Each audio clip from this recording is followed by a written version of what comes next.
The bedroom door flew open at 4:17 in the morning on August 9, 1854, and what Colonel James Whitfield saw in the candlelight destroyed 3 lives before the sun rose. His youngest daughter Margaret lay in bed beside Daniel, an enslaved carpenter who had built the very frame they rested on. Neither was clothed. Neither moved. For 3 heartbeats, the colonel stood frozen, his mind refusing to process what his eyes showed him.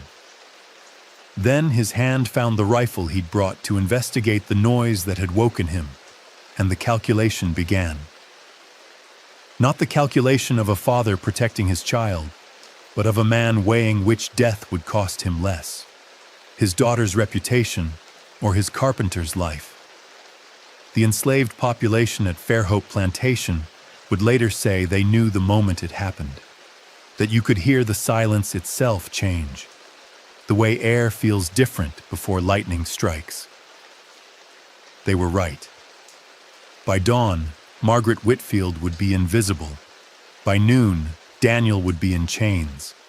And by sunset, 7 people would begin planning something the colonel never saw coming. Fairhope Plantation sat on 1,100 acres of South Carolina low country, where the Edisto River bent east toward the coast. The main house was brick, painted white every spring, with 8 columns across the front, and a widow's walk on the roof where Margaret Whitfield used to watch storms roll in from the Atlantic. In the summer of 1854, 43 enslaved people worked the rice fields and maintained the household.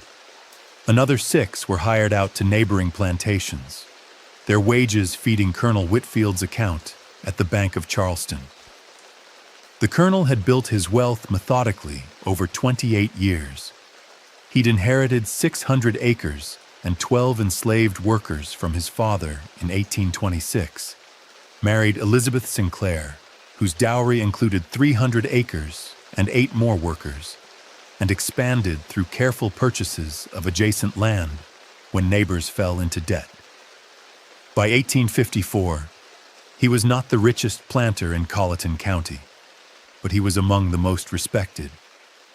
He served as magistrate, sat on the vestry at St. Paul's Episcopal, and had entertained the governor twice. He had 4 daughters, no sons. This fact aided him in ways he never voiced, but everyone understood.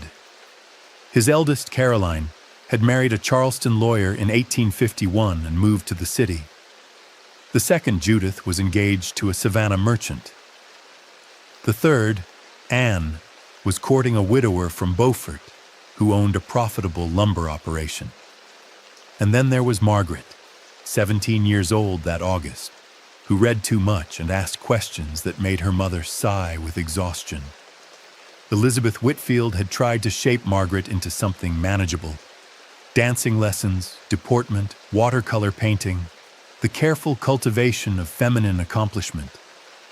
But Margaret would rather sit in her father's library, reading medical texts, or argue with visiting ministers about scripture interpretation. She had inherited her father's sharp mind without his sense of social calculation, and it made her dangerous to herself. The household staff noticed things the Whitfield family thought they hid. Sarah, who'd served as lady's maid for 20 years, watched Margaret grow from a bright child into a restless young woman who paced her room at night instead of sleeping. Moses, the head butler, saw how Margaret spoke to enslaved workers as if they were people rather than property, a habit her mother tried repeatedly to correct. And Daniel, the carpenter, noticed how Margaret lingered near the workshop when he was building furniture, asking questions about joints and grain and finish. Daniel was 24 in 1854. He'd been born at Fairhope, son of Ruth, who worked in the laundry, and Thomas, who'd been sold to a plantation in Georgia when Daniel was 8. The colonel recognized early that Daniel had a gift for woodworking and put him to apprentice with Samuel, an elderly enslaved carpenter who'd learned the trade in Charleston before being sold south. By the time Samuel died in 1852, Daniel could build anything. Tables, chairs, cabinets, door frames, the intricate trim work that ran through the main house. The colonel valued Daniel at $2,000 in his ledger, a significant investment. Skilled carpenters could be hired out for good money, and the colonel had plans to do exactly that once Daniel completed the renovations to the east wing. Those renovations included new furniture for Margaret's room, a wardrobe in cherry wood, a writing desk, a bed frame with posts that rose 6 feet and hand-carved acanthus leaves running up each column.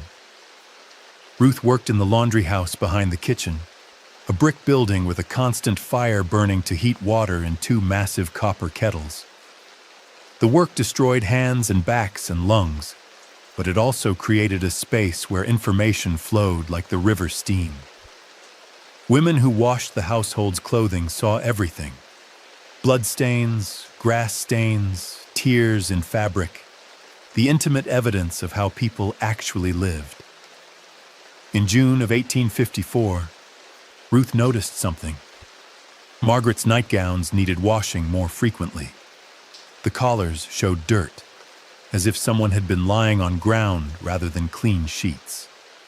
And one morning, Ruth found dried grass seed in the hem of Margaret's Sunday dress, the kind that grew near the river path, where no lady had any business walking after dark. She said nothing, but she watched. Sarah, the lady's maid, noticed other things. Margaret had begun requesting evening baths more often. She wanted her hair brushed and repinned in the afternoon, claiming the heat made it unmanageable. She asked for rose water and French soap, purchases that required Mrs. Whitfield's approval, and came with questions about why suddenly Margaret cared about such things. And Moses, bringing wine to the colonel's study one evening in July, heard the colonel discussing Daniel with the overseer. The renovations were taking longer than expected. Daniel seemed distracted, making small errors that required rework. The colonel was annoyed, but not alarmed. Skilled workers sometimes went through phases of poor concentration. It happened. But if it continued, there would be consequences. What none of the White family knew, what the enslaved community at Fairhope understood through careful observation and whispered conversation, was that Margaret and Daniel had been meeting for months. It had started innocently, or as innocently as anything could start in a system built on ownership and control. Margaret had genuinely wanted to learn about woodworking. Daniel had genuinely enjoyed teaching someone who asked intelligent questions. But somewhere between April and June, something had shifted.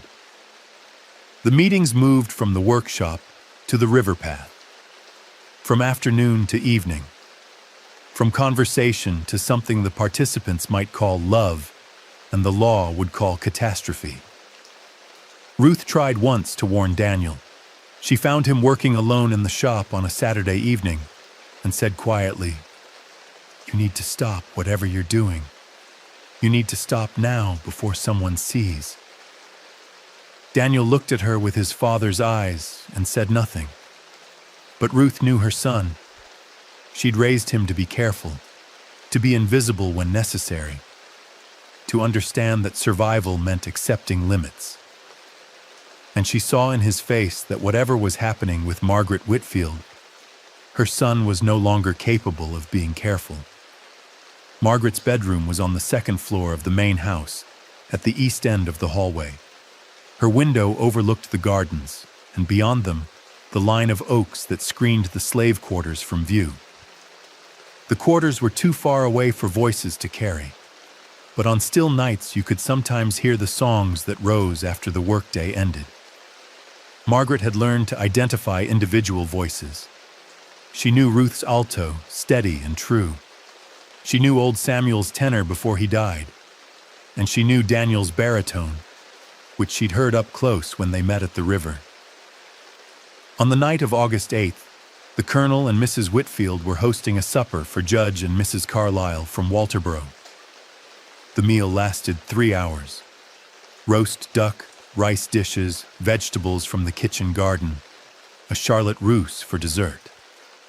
The conversation covered politics, the upcoming election, the new pastor at St. Paul's, whether the railroad expansion would benefit or harm traditional agricultural interests. Margaret participated minimally, answering when addressed, volunteering nothing. Her mother sent her meaningful looks that meant behave, be charming, make an effort. Margaret ate her duck and said the railroad would certainly benefit Charleston merchants. At 10 o'clock, the Carlyles departed in their carriage. Mrs. Whitfield retired to her room with a headache. The Colonel went to his study to review the month's account books. Margaret went to her room, allowed Sarah to help her undress, put on a nightgown, and sat at her window brushing her hair while Sarah banked the fire and trimmed the lamp. When Sarah left, Margaret waited. At 11:45, she opened her door and listened. The house was silent. Her parents' bedroom was at the opposite end of the hall. No light showed under the door. She moved barefoot down the back stairs, through the kitchen, and out into the yard. Daniel met her near the garden wall. Neither spoke. They'd learned that silence was safer than whispers. He led her not to the river path where they usually met, but to the workshop. He'd been working late, building a hope chest for the Carlyle's daughter. Margaret recognized the careful dovetail joints, the smooth plane of the lid. What happened next? Only two people knew with certainty. But the result was that at 4:17 in the morning, they were in Margaret's bed when Colonel Whitfield, woken by a noise he thought might be an intruder, walked down the hall with his rifle and opened his daughter's door without knocking. The tableau held for 3 seconds. The Colonel in the doorway, Margaret sitting up, sheet pulled to her chest. Daniel frozen, comprehending that his life had just ended. And then the Colonel's face did something that Daniel would remember forever. It didn't show rage. It showed calculation. "Get out," the Colonel said. Not to Daniel, to Margaret. She grabbed her dressing gown and ran past her father into the hall. The door slammed shut. Margaret stood in the dark hallway, breathing hard, waiting for the gunshot. But instead, she heard her father's voice, low and measured. "Get dressed. Go to the quarters. Tell Moses to send 6 men to this room. Tell him to bring chains and a lock. Tell him I said immediately. Then go to the yard and stay there until I call for you." Silence. Then Daniel's voice, the first time he'd spoken. "Sir, please, move." The door opened. Daniel emerged, dressed, walking with the careful control of someone who knew that any sudden movement would be his last. The Colonel stood behind him, rifle aimed at his back. Margaret pressed herself against the wall as they passed. Her father didn't look at her. She watched them descend the stairs. Then she heard her mother's voice from the other end of the hall. "James, what's happening?" Margaret turned to see Elizabeth Whitfield in her nightgown, face pale in the lamplight she carried. "Go to your room, Elizabeth." "I heard, is Margaret—" "I said go to your room." Mrs. Whitfield's eyes found Margaret in the shadows. Something passed between mother and daughter. Not sympathy, assessment. Then Elizabeth Whitfield returned to her bedroom and closed the door. Margaret stood alone in the dark hallway. Below, she could hear her father giving orders to Moses in the tone he used for business instructions. Chains rattled, men's voices murmured, and Margaret understood with absolute clarity that her father was not going to kill Daniel immediately, because killing a $2,000 asset in the heat of the moment would be poor financial management. He was going to do something worse. Colonel Whitfield locked Daniel in the root cellar beneath the kitchen. The space was 10 feet square, accessed through a trap door, originally built for storing potatoes and preserved goods in cool darkness. Moses and 5 field hands chained Daniel's ankle to a ring bolt in the wall. The colonel inspected the work, nodded, and ordered Moses to post a guard. Then he went to find his daughter. Margaret was sitting on the garden bench where he'd told her to wait. Dawn was breaking over the rice fields, pink light reflecting off standing water. She'd wrapped herself in her dressing gown, but her feet were still bare and muddy from crossing the yard. When she heard her father's boots on the gravel path, she stood. "Inside," he said. She followed him to his study. The room smelled of old paper and leather and the cigars he smoked after supper. His desk was mahogany, built by Daniel 3 years ago. Account books stood in neat rows on shelves. A map of the Colleton district hung on one wall. A portrait of his father hung on another. The old colonel in his Revolutionary War uniform, looking stern and permanent. "Sit." Margaret sat in the chair across from his desk, the same chair where petitioners sat when they came seeking the magistrate's judgment in disputes. Her father remained standing, positioned between her and the door. "How long?" he said. "Since April." "Did anyone know?" "No." "You're lying." Ruth knew. Sarah suspected. Moses probably guessed. "How many others?" Margaret said nothing. "How many times?" "I won't tell you that." The colonel walked to the window. His back was to her when he spoke again. "Do you have any conception of what you've done? Not just to yourself, to your sisters, to your mother, to me. I am a magistrate. I serve on the vestry. The governor has dined at this table, and my daughter has been lying with a Negro slave. His name is Daniel." The colonel turned. His face was expressionless. "His name is whatever I say it is. He's property. You've been fornicating with property. Do you understand the legal term for that? It's called bestiality in some jurisdictions. In others, it's prosecuted as theft and moral corruption. But everywhere, it destroys reputations. I love him. You love him." The colonel repeated it slowly. "Let me ask you something, Margaret. Did it ever occur to you that Daniel might not have had a choice? That a slave saying no to a white woman's advances could be beaten or sold or killed? Did you consider that what you call love might have been coercion?" The question hit Margaret like a fist. She opened her mouth, closed it, because she hadn't considered it. In her mind, their meetings had been mutual, natural, freely chosen. But her father was right. Nothing was free for Daniel. He couldn't refuse her. She'd had all the power, and she'd never stopped to acknowledge it. "He did have a choice," she said finally, but her voice was uncertain. "No," her father said. "He didn't. And now he'll pay for your romanticism with his life." The colonel sent for Dr. Henry Ashford at dawn. Ashford lived 4 miles away on his own modest plantation and served as the informal physician for several properties in the area. He arrived at 7:30 in the morning, medical bag in hand, expecting to find someone ill. Instead, the colonel met him on the porch and spoke quietly for 5 minutes.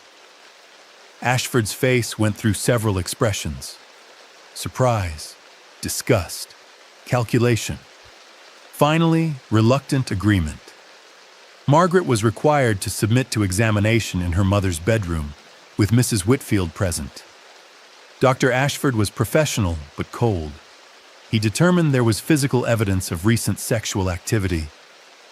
He wrote this in careful medical language on a piece of paper that the colonel folded and placed in his desk safe.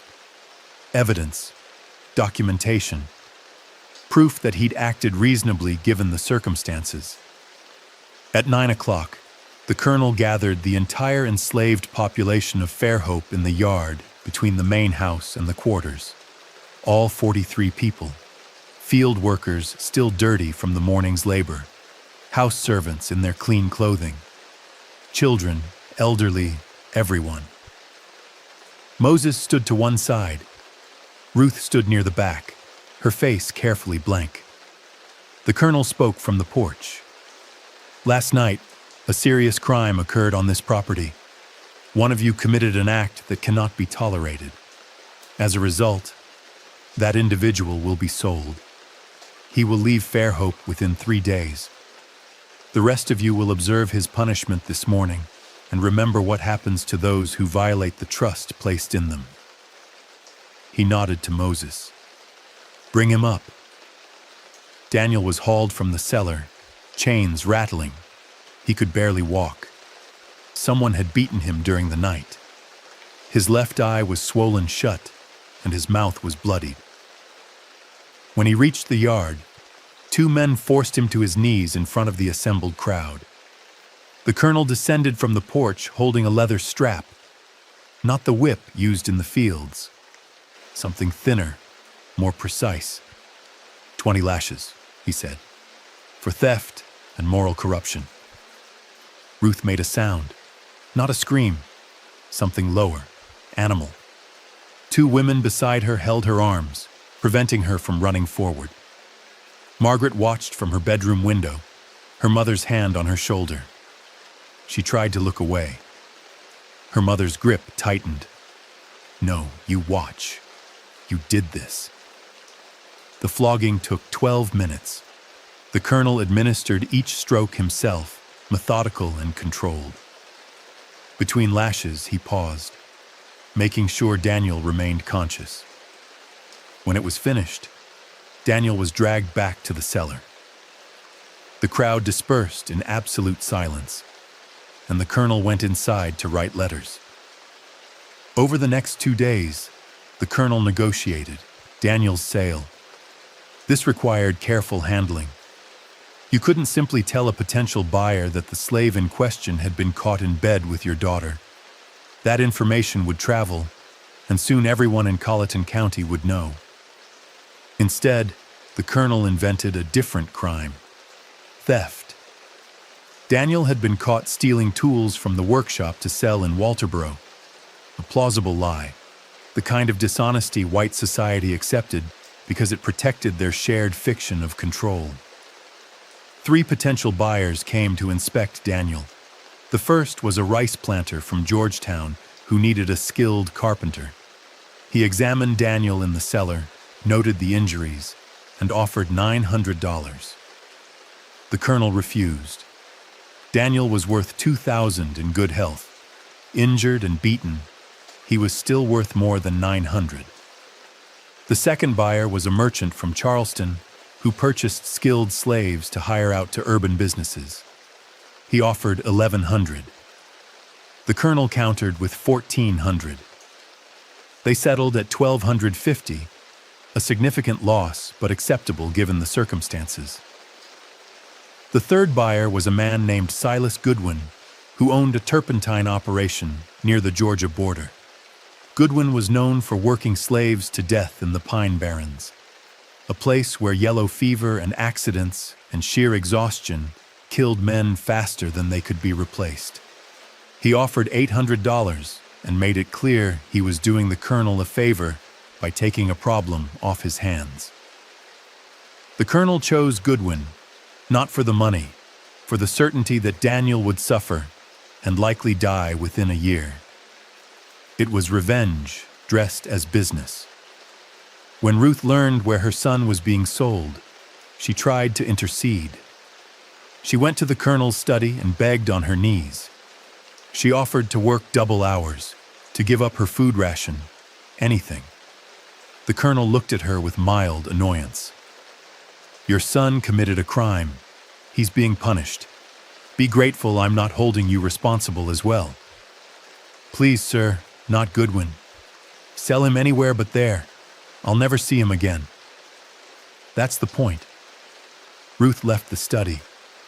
She found Sarah and Moses in the kitchen and said very quietly, "They're killing him slow, and that girl upstairs pretends this is some kind of love story."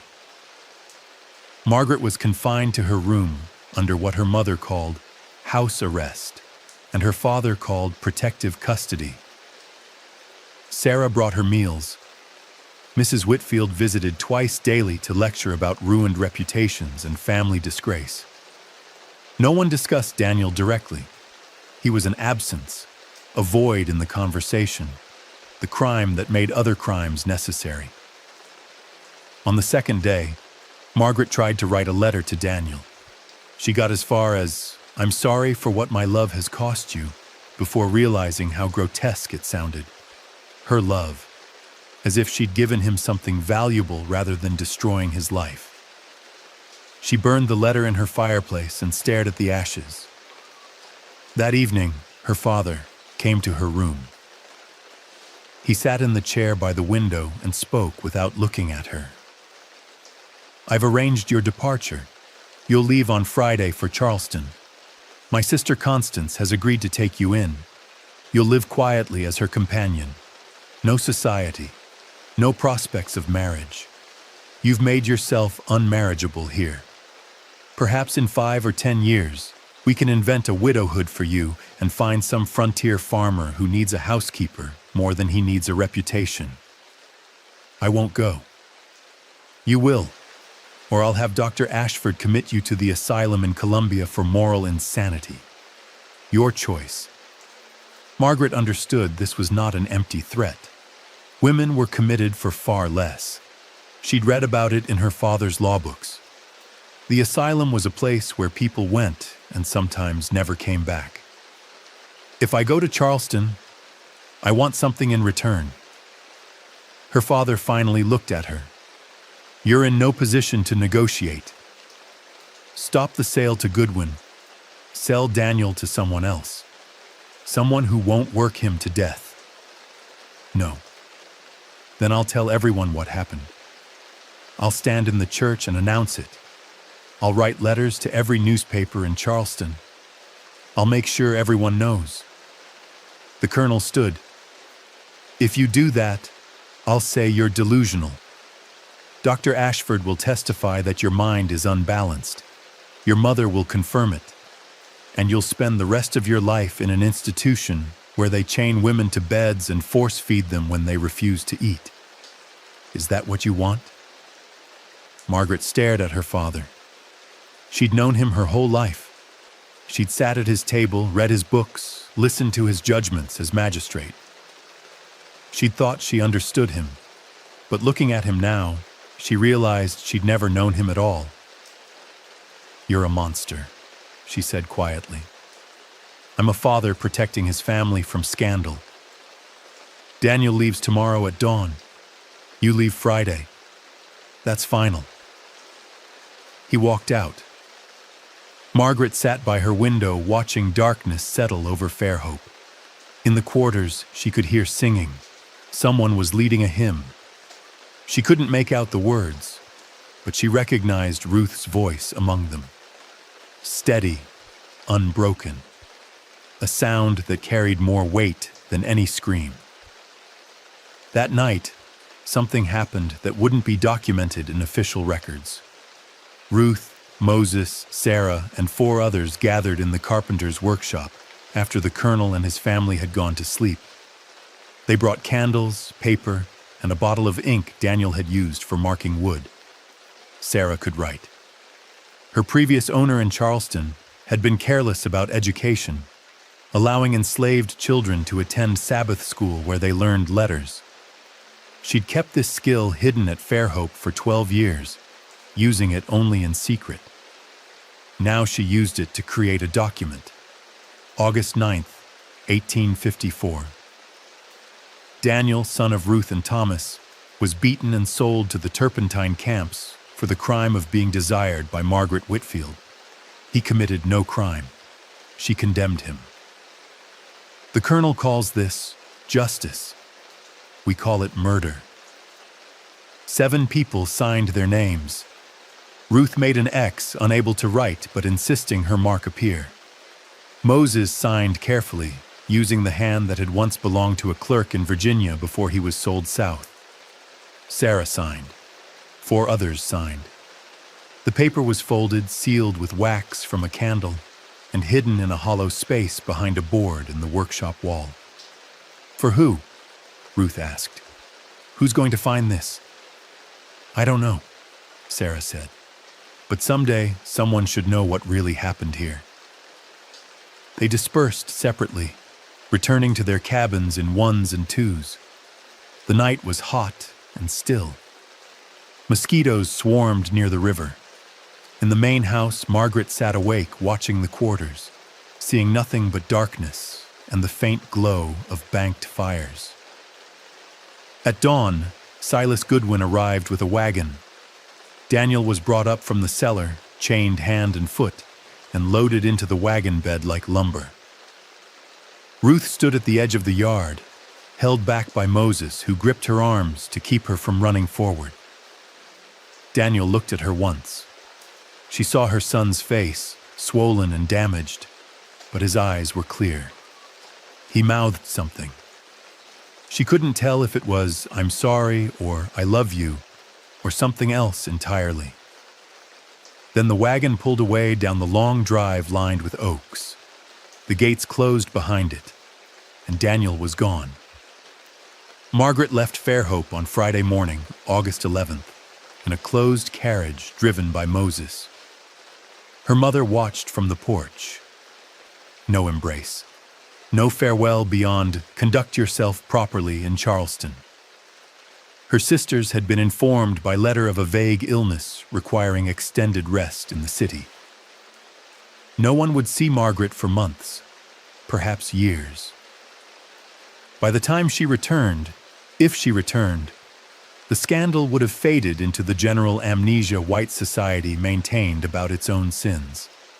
Aunt Constance lived on Church Street in Charleston, in a narrow brick house with a walled garden where she cultivated roses and medicinal herbs. She was 52, widowed, childless, and understood immediately what kind of arrangement this was. Her niece had become an embarrassment and was being hidden. Constance received Margaret with cool professionalism. "You'll have the upstairs bedroom. You'll take meals with me. You'll attend no social functions. You'll receive no visitors. If you behave sensibly for 2 years, we'll discuss greater freedom." Margaret spent the first week in a fog of guilt and grief. She barely ate. She sat in her room staring at walls. When Constance insisted she come to dinner, Margaret moved food around her plate and said nothing. At night, she dreamed of Daniel in the Pine Barrens, dying slowly from heat and exhaustion and the deliberate cruelty of men who viewed other human beings as disposable resources. In September, Margaret tried to learn Daniel's fate. She couldn't write to him directly. Enslaved people couldn't receive mail, and any letter she sent would be opened by Silas Goodwin and likely used against Daniel. But Charleston had a small community of abolitionists who operated in careful secrecy, and Margaret had read enough to know they sometimes tracked the fates of enslaved people sold into particularly brutal conditions. She found her way to a Quaker meeting house on Archdale Street. She spoke to a woman named Eliza Grimke, who listened with a face that revealed nothing. When Margaret finished her story, Eliza said, "You understand you can't help him. Not directly. Not without making things worse. I have to do something. Why? To ease your conscience? Because from what you've told me, your conscience should be troubled. You used your power without thinking about consequences. Now you want to use it again?" The words hit like stones. Margaret had expected sympathy, perhaps assistance. Instead, she got judgment. "I loved him." Did you? Or did you love the transgression? The romance of forbidden desire? Did you ever ask Daniel what he wanted? Or did you simply assume that because he didn't refuse you, he must want what you wanted?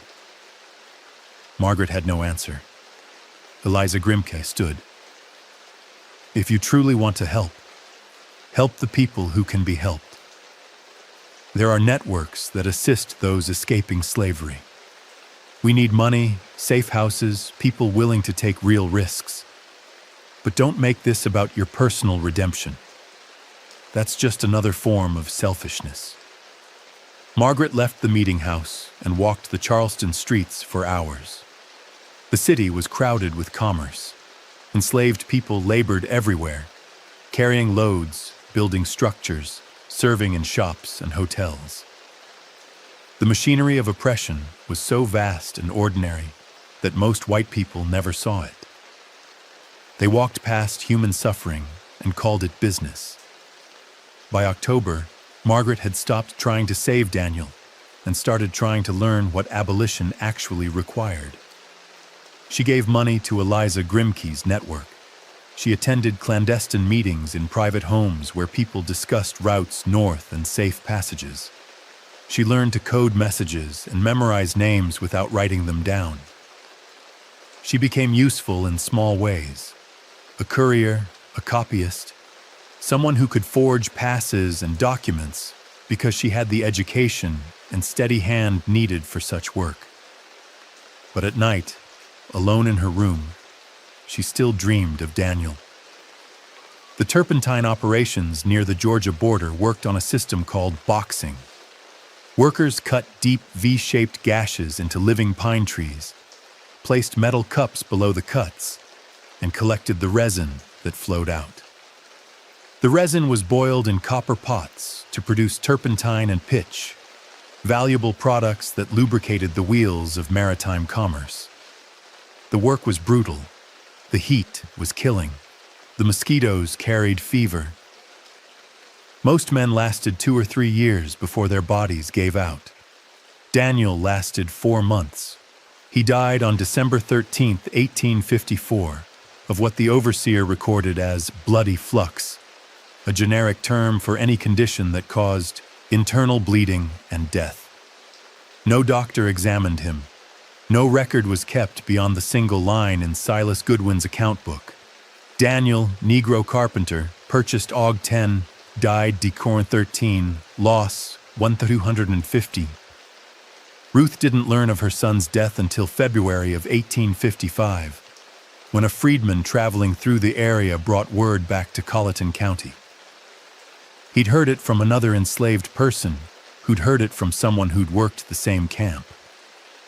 The information passed through the underground network that connected enslaved communities across the South, a telegraph made of whispers and careful memory.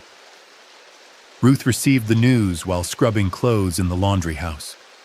She heard the words, nodded once, and returned to her work. That night, she sang. A low, keening song in a language that predated her enslavement. Words her grandmother had taught her. Words for mourning someone who died far from home. The sound carried across Fairhope in the darkness, and everyone who heard it understood. Daniel was gone. Truly and finally gone. Margaret didn't learn about Daniel's death until March, when a letter from her mother arrived. Mrs. Whitfield mentioned it casually, in a paragraph about plantation business. The carpenter we sold last summer has died. Your father says this is for the best, as it removes any lingering complications. I trust you are well behaved in Charleston. Margaret read the letter 3 times. Then she walked to her aunt's garden and vomited in the rose bushes. She stayed there for an hour, kneeling in the dirt, unable to move or think or feel anything except the weight of having caused a death through her carelessness. When Constance found her, Margaret said, "He's dead." "I know. Your mother's letter came to me as well." "I killed him." "No, your father killed him. The system killed him, but you helped. That's the truth you'll carry. What would you do if you knew about an injustice and chose to do nothing?"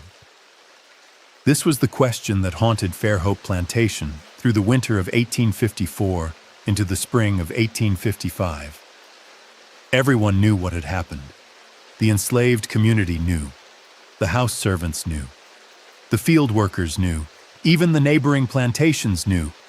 though the official story about theft and moral corruption was what got repeated in polite society. Judge Carlyle knew. He'd been at Fairhope for supper the night everything unraveled. He'd heard the rumors and put the pieces together. He said nothing because silence protected the social order that kept him in power. Reverend Marcus Lloyd of St. Paul's Episcopal knew. The colonel had confided in him, seeking spiritual advice about how to handle a wayward daughter. Lloyd counseled patience and discretion and praised the colonel for his restraint in not killing Daniel outright. He preached a sermon the following Sunday about the importance of maintaining proper boundaries between the races.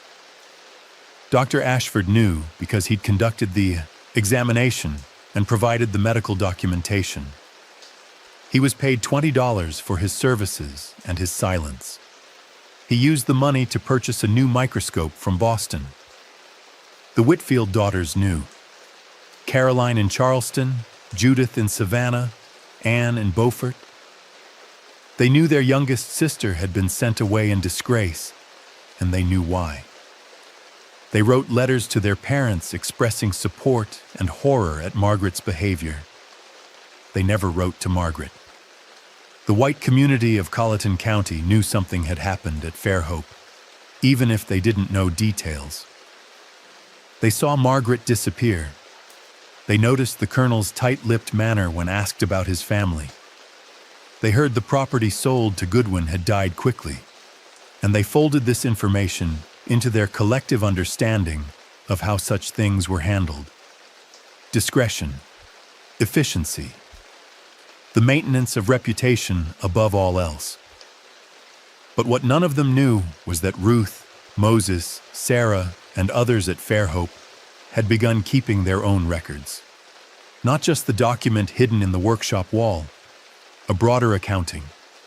Names of people sold away unjustly, acts of cruelty disguised as discipline, the systemic violence that white society called order. They couldn't do anything with these records yet. They had no power, no legal standing, no way to bring their testimony before any authority that would listen. But they were creating an archive, a counter-narrative, proof that the official story was a lie. In Charleston, Margaret made a decision. She would not return to Fairhope. Ever. She would not pretend the past could be forgotten or smoothed over. She wrote to her father in April of 1855, a letter she crafted carefully over 3 days. Dear Father, I will not return to Colleton County. I will not participate in the fiction that nothing happened.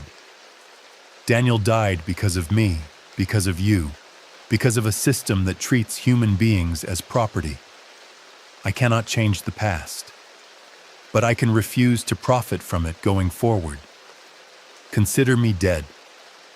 Tell Mother I'm sorry for the pain I've caused her. Tell my sisters nothing. I don't deserve their forgiveness. She didn't sign it, your daughter.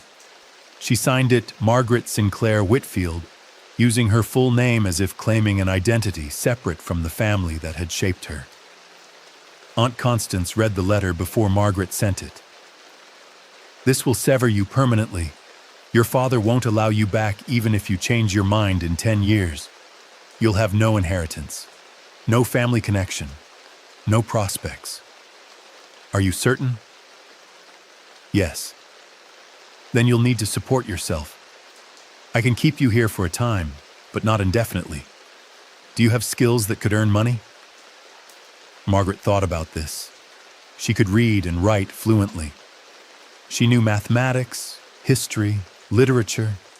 She could forge documents well enough to fool most officials. These were not skills that translated easily into respectable employment for a woman in 1855 Charleston. But they were skills the abolitionist network needed. Over the next 2 years, Margaret became something the law would call a criminal, and history would struggle to categorize. She lived quietly with Aunt Constance, taking in sewing work to maintain appearances. But her real work happened at night. She forged free papers for enslaved people attempting to escape. She copied maps of routes north. She transcribed slave codes and laws, documenting the legal machinery of oppression for abolitionists who published newsletters in the North.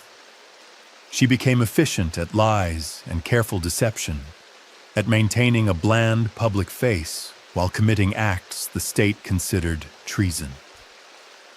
In July of 1856, Margaret helped a young woman named Grace reach Pennsylvania. Grace had escaped from a rice plantation near Georgetown and needed documents showing she was a free woman traveling to visit family in Philadelphia. Margaret created the papers, including a backstory detailed enough to survive casual inspection. Grace made it to Philadelphia. She sent word back through the network that she was safe, employed, learning to read. That success felt like partial redemption. Not for Daniel. Nothing would redeem that. But for herself, a way to transform guilt into action, to take the privilege and education she'd been given and use it for something beyond her own comfort. The war arrived slowly in Charleston, then all at once. Margaret watched from her aunt's house as secession fever swept through the city in late 1860.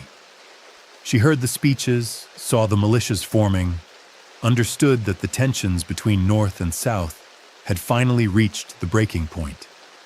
When Fort Sumter was bombarded in April of 1861, she stood on the battery with thousands of others, watching shells arc through the darkness. The noise was deafening. The crowd cheered. Margaret did not cheer. She understood this war would destroy the system that had killed Daniel, but it would also kill hundreds of thousands in the process. There was no clean victory possible, no justice that wouldn't be written in blood. Aunt Constance died in March of 1862, peacefully, of age and exhaustion. Margaret inherited the house on Church Street and a small income that allowed her to continue her work with greater independence.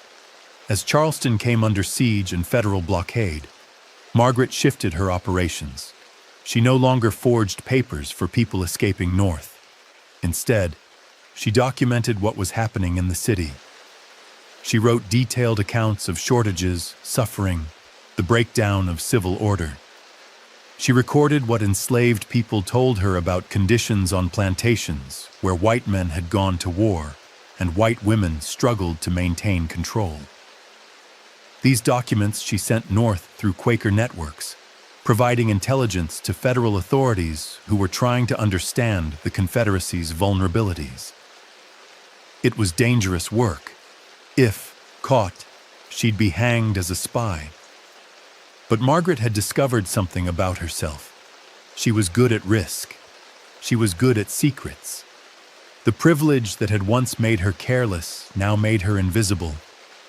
White society looked at her and saw a genteel Charleston spinster keeping house during wartime. They didn't see the maps and codes hidden in her sewing basket.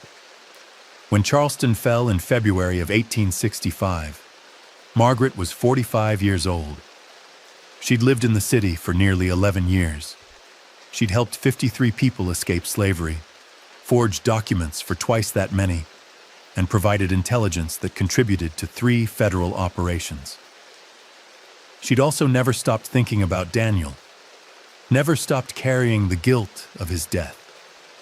On the day federal troops occupied Charleston, Margaret walked to the docks where contraband camps had been established for formerly enslaved people seeking protection. Thousands crowded the area, displaced, uncertain, free in law, but not yet in practice. She looked for Ruth. It took 3 days of searching before she found her. Ruth was 58, still alive, still strong despite everything slavery had taken from her. She'd walked away from Fairhope when federal troops reached Colleton County, taking nothing but the clothes she wore. She recognized Margaret immediately. "You," Ruth said. Not hostile, not friendly, simply factual. "I'm sorry," Margaret said. "I know it doesn't help. I know it's too late. But I'm sorry for what I did to Daniel. I'm sorry I was too young and stupid and selfish to understand what my actions would cost." Ruth looked at her for a long moment. Then she said, "You understand it's not your apology I need. It's his, and he's dead. So we both have to live with that." "I know. What do you want from me?" "Nothing. I just wanted you to know I remembered him. I wanted you to know he mattered." Ruth's face shifted, something like grief breaking through. "He mattered to me. He was my son. He was a good carpenter and a gentle soul, and your family destroyed him because you couldn't accept that he was human. You want forgiveness? I can't give it. But I can tell you this. You've been working against slavery for years. I know. Word travels. So you've done something with your guilt. That's more than most white folks manage." They parted. Margaret never saw Ruth again, but she carried that conversation with her for the rest of her life, knowing it was as close to absolution as she deserved.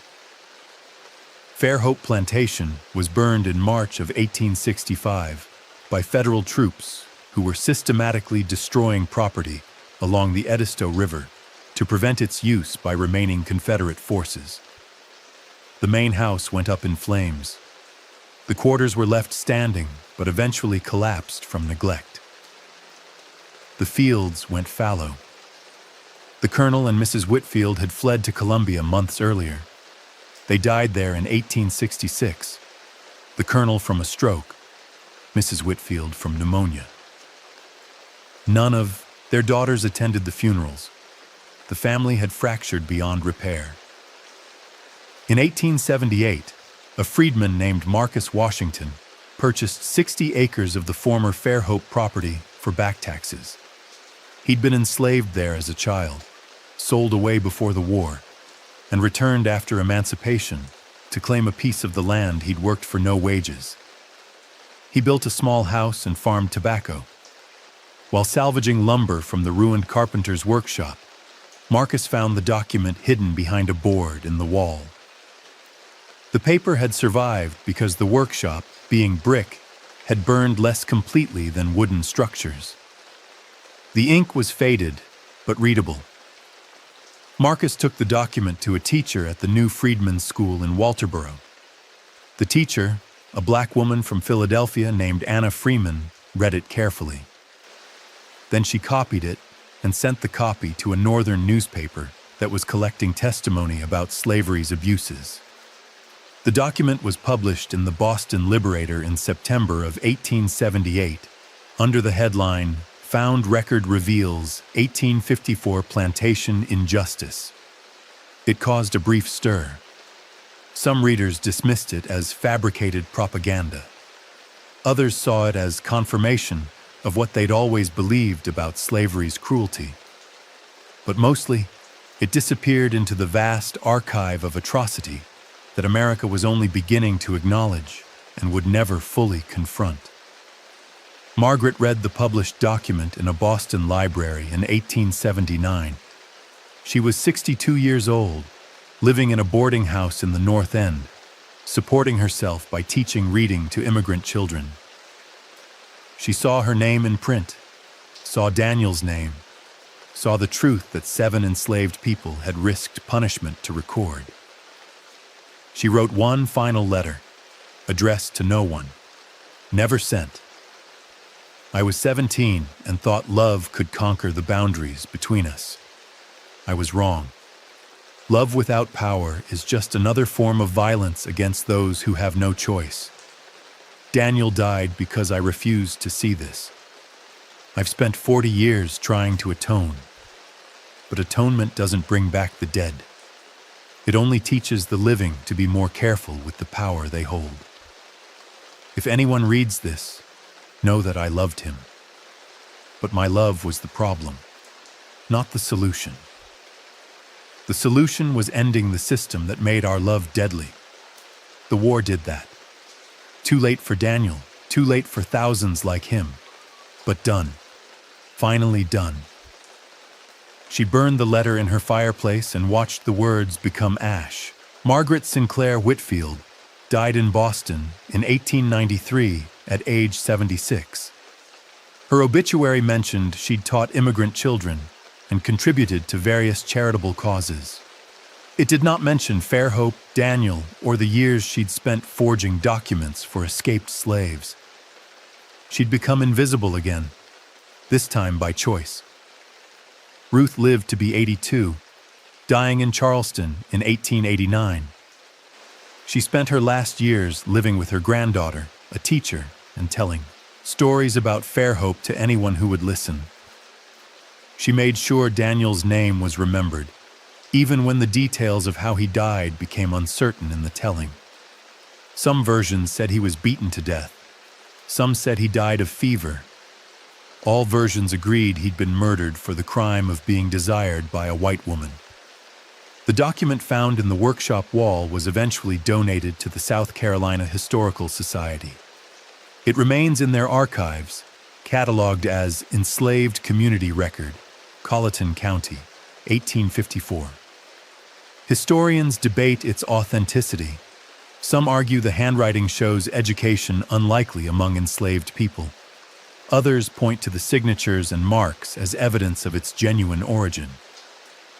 The debate misses the point.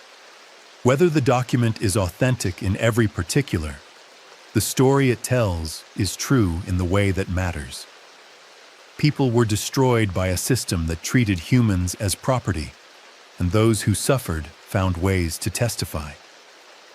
Fairhope's ruins are long gone. The land is farmed by descendants of the people who were once enslaved there. No historical marker commemorates what happened in August of 1854. The pine trees that Daniel might have worked have been harvested and replaced by new growth. The Edisto River still bends east toward the coast, indifferent to the human suffering that occurred along its banks. But in Charleston, in Colleton County, in the small communities where stories pass between generations, people still talk about the plantation owner's daughter who fell in love with an enslaved carpenter and destroyed them both. The details shift with each telling. Some versions make Margaret a tragic heroine. Some make her a villain. Some make Daniel a seducer. Some make him a victim. The truth is more complicated than any single narrative can hold. What remains certain is this: power without accountability is violence. Love without equality is theft. And the past never stays buried as completely as those in power hope. Subscribe if you want the next deep dive.